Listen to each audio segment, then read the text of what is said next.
Hey, Paul here for Stone Barn Portfolios.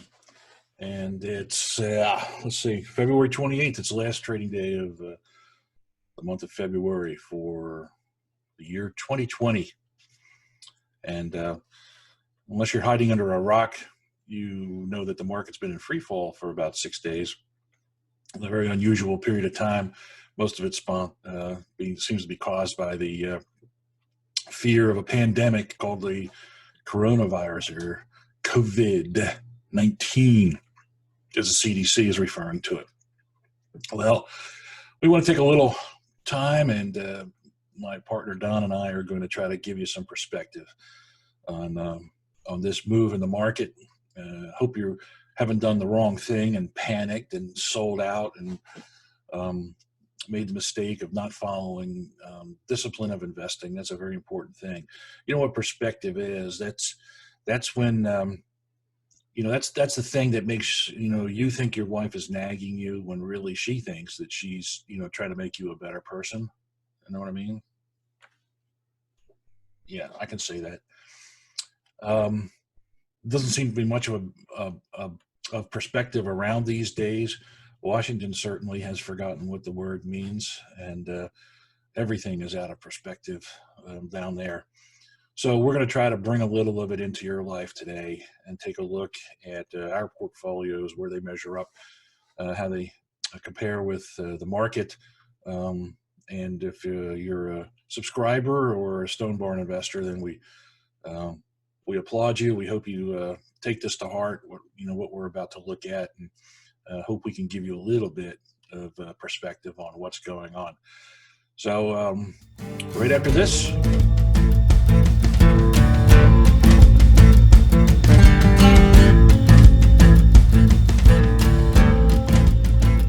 Don, welcome to you. Good to see you. It's been a tough week here. It's Friday. It's the last trading day of February 2020.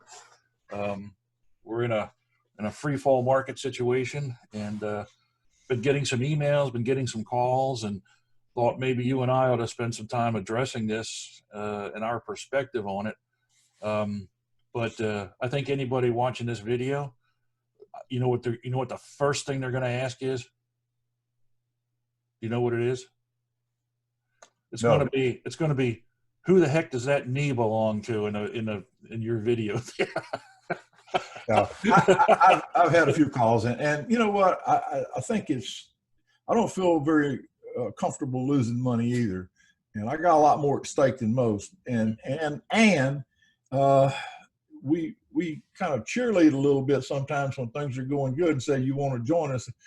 What you're joining is exactly right. I think this is as good an opportunity to inject new money, because at some point in time nobody knows when or how, but we'll rebound. And it depends on what this virus does. It was interesting.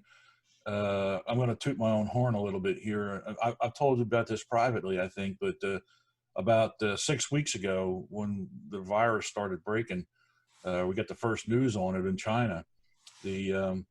My wife's nephew and his wife were here for lunch at the house, and he said, "Well, what do you think? We keep making new highs. What do you think is going to turn this thing around?" And I said, "Well, I don't know. It could be, if Iran gets a nuclear weapon and an ability to deliver it.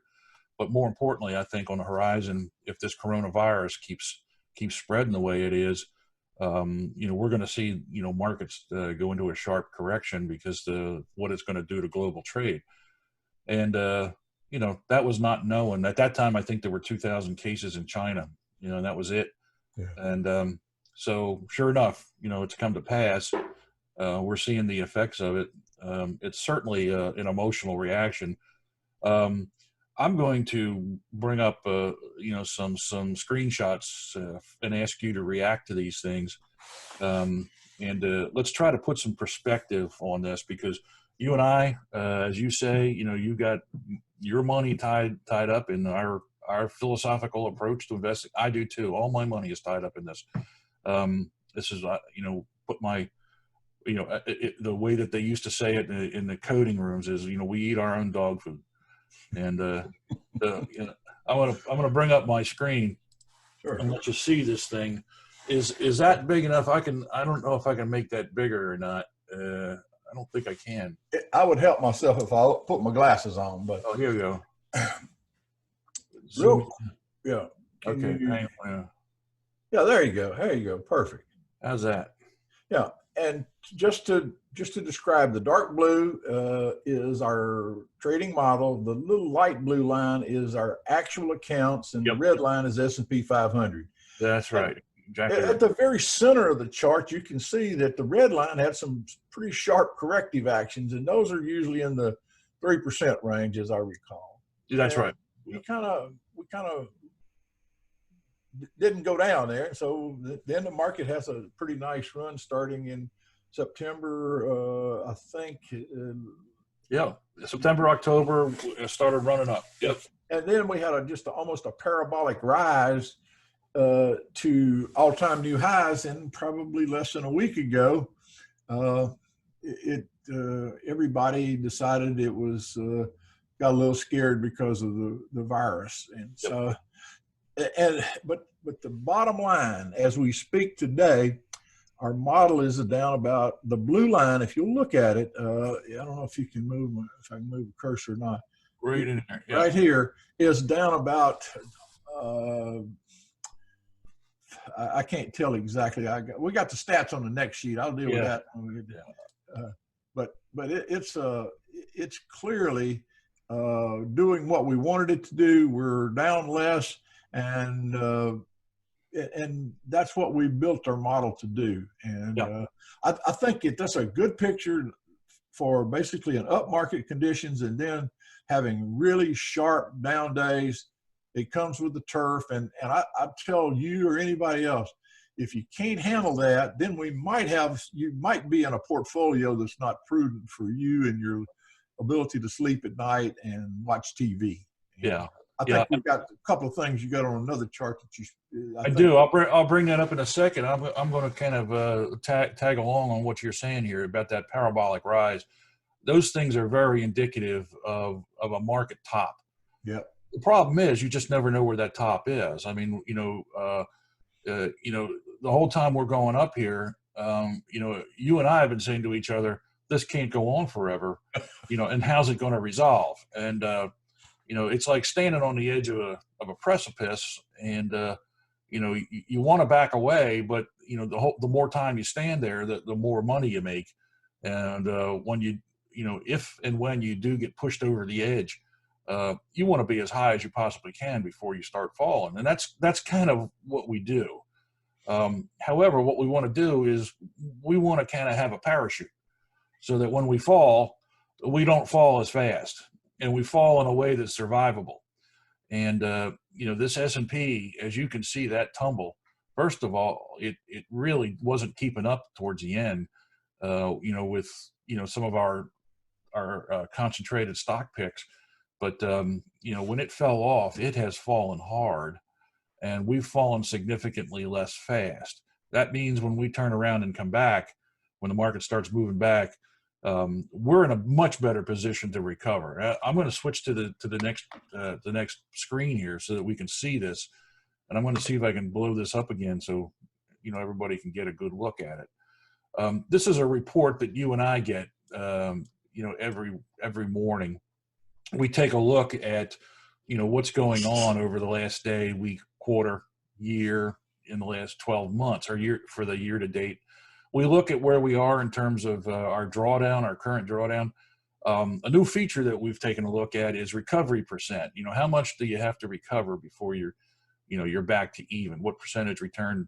And that also adds a nuance to it. Taking a look at this, what do you see? Well, first, if you go down to the middle, here is our defensive growth. Yeah. This is where Paul and I both have the basic crux of our assets, and you can see that we're down. But if let's stop and look over at year to date, we're down like 0.1%. 1.71%. Yeah, not even a full percent. Yeah. And go down and look, highlight the S&P 500. Just All look right. at that one.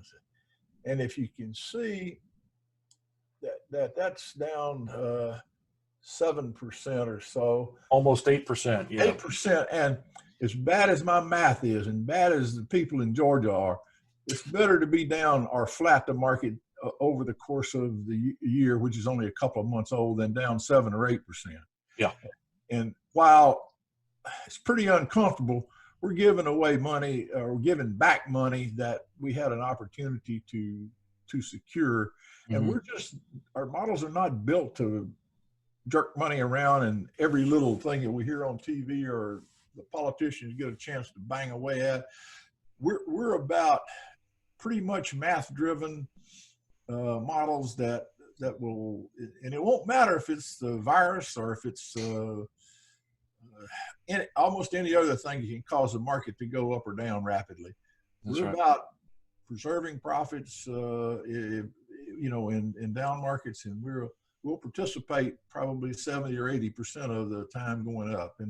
And so while I'm always concerned, I've not seen anything yet. And we also have some opportunities coming up here to do a little hedging, possibly, if the models decide that, and then we can slow it down even a little bit more.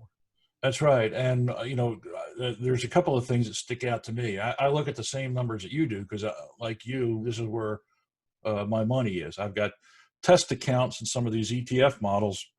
They're not available except through professional advisors, but we report on them just so folks know that if they're interested, we can get them information on that. But look at this drawdown length.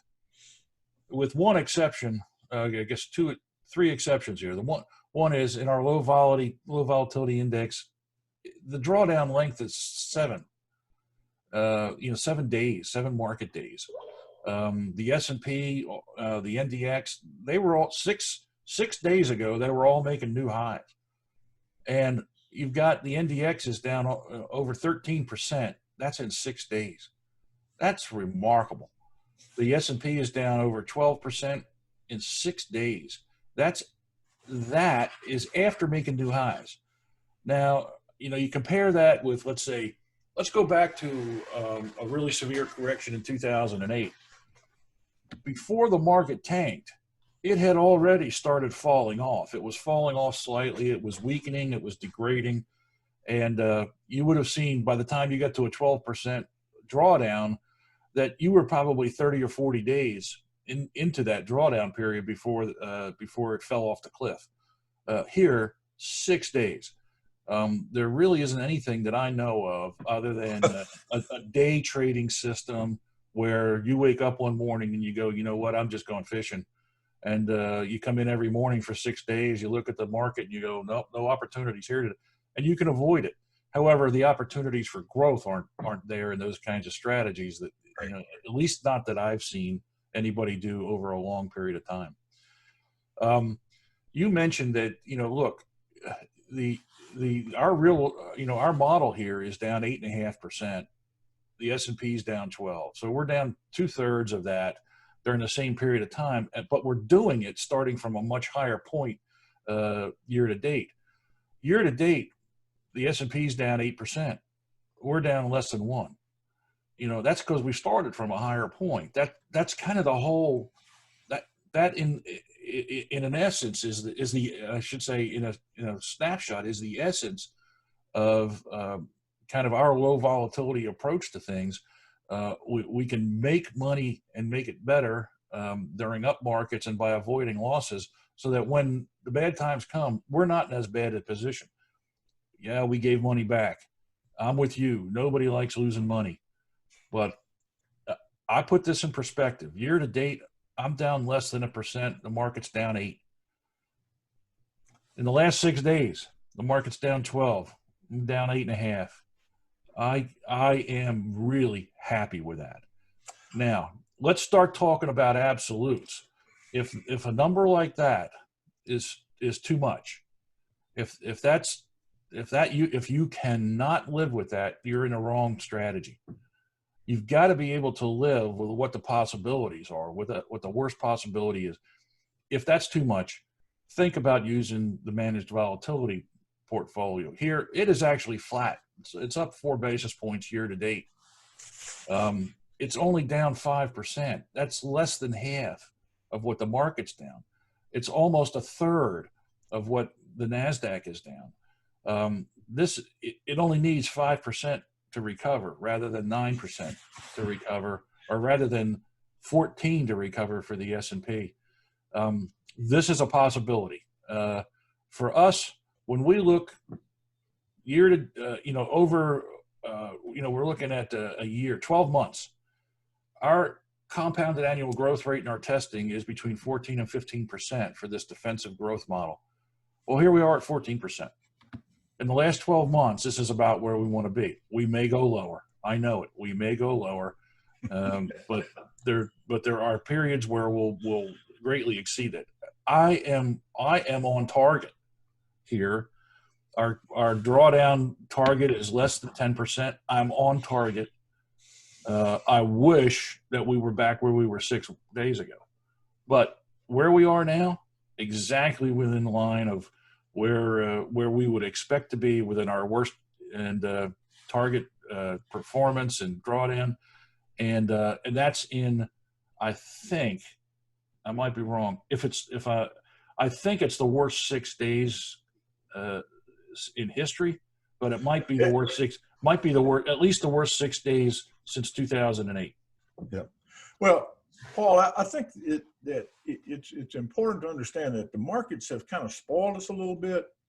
Over the last 10 years, we've had so much higher percentage of up days than down days, and up months and quarters and years. And the truth is, you almost get put to sleep and thinking, well, wonder how much we're going to make this week or this month or this quarter. And the truth is, the markets are tough, and the markets are and everybody has profits, so they want to end up and try to keep some of their profits in the short term. But ultimately, once we bounce back, they're going to have to pay a higher price than when they got their money out. And so this is our way of doing it. It's not perfect, but there's added value when we have a non-optimized procedure that the two old jacks that got their own money in it. And to me, that's about as good of endorsement as that I can give, because we suffer and share the same returns as people who pick the portfolios that we do. That's right. I'll let everybody in on a secret. Privately, you and I have been saying to one another, while you never wish, for folks to lose money, at some point, a down market is actually going to prove the viability and the strength of this approach to investing. That's not just based on our testing. That's based on the affirmation of a lot of academic studies in the last 20, 30 years, that we're standing on the shoulders of a lot of people who have done even a lot more in-depth study of this than we have. And we believe in this low volatility approach. We believe in augmenting it by using momentum to augment it, and then hedging that momentum when it's necessary. And that's where we are today. We're right at that point. Next few months are going to tell a lot about this, in real time. That's what we're looking forward to. Yeah. So what do you got this weekend? You got a wedding, you say? Got a wedding, but more pressing, I've got a guy that I'm gonna meet across town, and we're gonna eat some catfish. And I got my brother here with me, and he's gonna go. And they might kick us out today because me and him are two big old boys, and so we're inbound for the not for the chicken, but for the catfish today. Yeah, well, if it's all you can eat, catfish, it is. They're going to lose money on a Beasley Boys today. We may get excommunicated. Yeah. Listen, that was a great report today, and I guess if anybody has issues and whatever, shoot you a quick email. We'll respond. Be glad to. Yeah, absolutely. Shoot us an email. You can get me, paul.montgomery at stonebarnportfolios.com. That's a good place to go, or you can use the contact form on our website at stonebarnportfolios.com. Either way, you can get in touch with us. But looking forward to next week, see what happens. Yeah, hey, I'm coming to see you next week. That's right. I got a surprise for you. Oh, can't tell you about it though. All right, I'm looking forward to it now. Well, I'm going to wear. Should I wear my mask on a plane so I don't get? Just get down here. I'll be there. But you have a great weekend. Yes. Glad you got your brother with you and you have some fun. And I'll see you next week. Sounds good. All right.